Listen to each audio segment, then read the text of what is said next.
Hello and welcome back to the workshop. And welcome back to the scrap guitar build, Great Guitar Build-Off. Now unfortunately, my phone took a tumble and the screen cracked. And if you're seeing this part of the video, that means I was not able to retrieve any of my data, which means that there will be a huge gap in build from this. Which is unfortunate, but the show must go on. So at this point, what we've done is we've gone ahead and we've fretted it, we oiled the fretboard, and we've done a junk ton of sanding. At this point, I'm ready to oil it. I like to use various kinds of oils. Primarily tung oil is my usual go-to, but for this one, I think I'm going to use teak oil because it's got a nice slight amber hue to it, and it'll go great with the teak that's on the back here. So with that, let's get into the big reveal here. Now generally, I'll tape off the edge of my fretboard because that'll be oiled later after I do the fret dressing. So I'm just going to go ahead and tape off the very edges of these.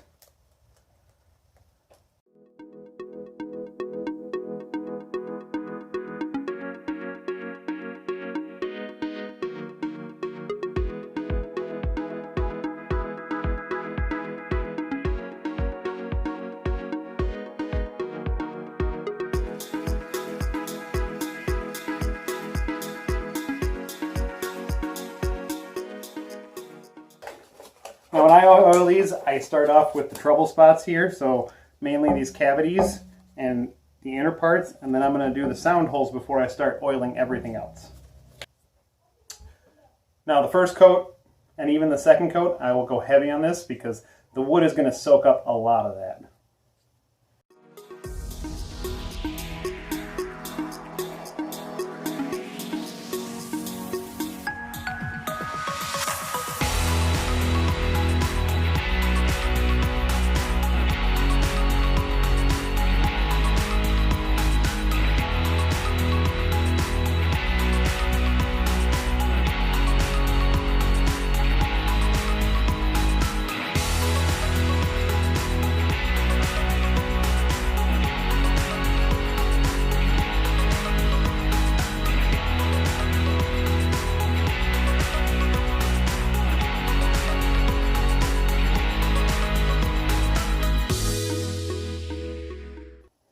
Now once you got it all good and soaked, you're going to let that sit for about 15 minutes. You're going to take a clean cloth and buff it back. In the first couple, you won't really buff a whole lot off of there because it's going to soak up a lot of that. And then it recommends 320 to 220 grit sandpaper between coats. I actually start at the 320 and then I go finer and finer each coat, and I find that makes it for a nice smooth finish in the end. With an oil like this, I could do upwards of 5 or 6 coats. Because like I said, this already seems like it's soaking up a lot. So I'm going to let this sit and dry, and then I'm going to come back and buff it out. At this point, I've worked my way through the grits. As I said, when I do oil finishes, I like to start at the recommended grit that they say, which is usually around 220, 320, and then I just work my way up through the grits. It does say to use that grit the whole time, but I find that it makes for a nicer, smoother, and shinier finish in the end. So I'm just going to clean out my pockets a little bit, and I think at this stage, before I start working on the frets, I'm going to go ahead and do the shielding paint, just so I can have time to let that dry.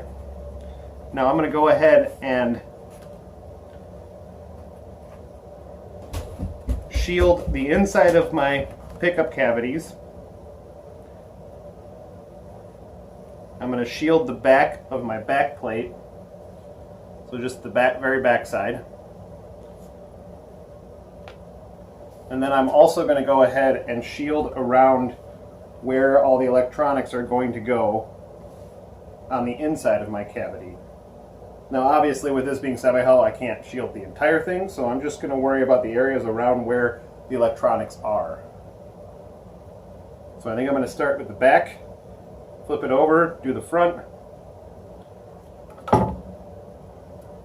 But first I'm going to take some low-tack masking tape and tape around where the pickup cavities are.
and camera quality jump.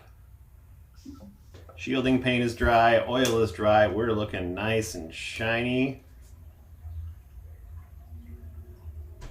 And while I was waiting for that oil to dry, I went ahead and made a couple of knobs.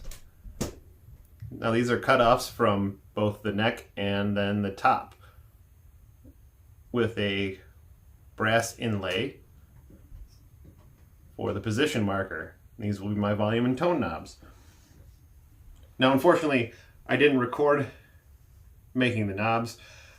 I just use this little Dremel lathe. This is perfect for doing small parts.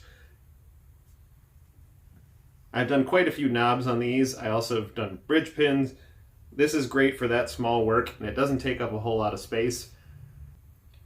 But now that we're at this point, we need to do some fret work. I lost all my previous videos, so you didn't get to see me installing the frets, but they are installed and ready to go. I just need to dress them and crown and do the corners.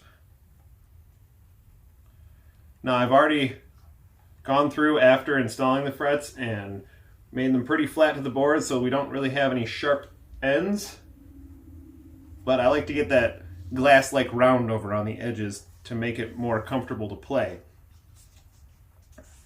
Well, I think that's going to be it for this video. I know it's a short one, but I'm really scrambling to get one out so that I can keep with my schedule. Next week, we'll finish up the fretwork, and hopefully we'll get this thing all put together so that we can play it, and especially be done by the deadline. Don't forget to like, comment, and subscribe, and we'll see you in the next one. Thanks for joining me. Bye.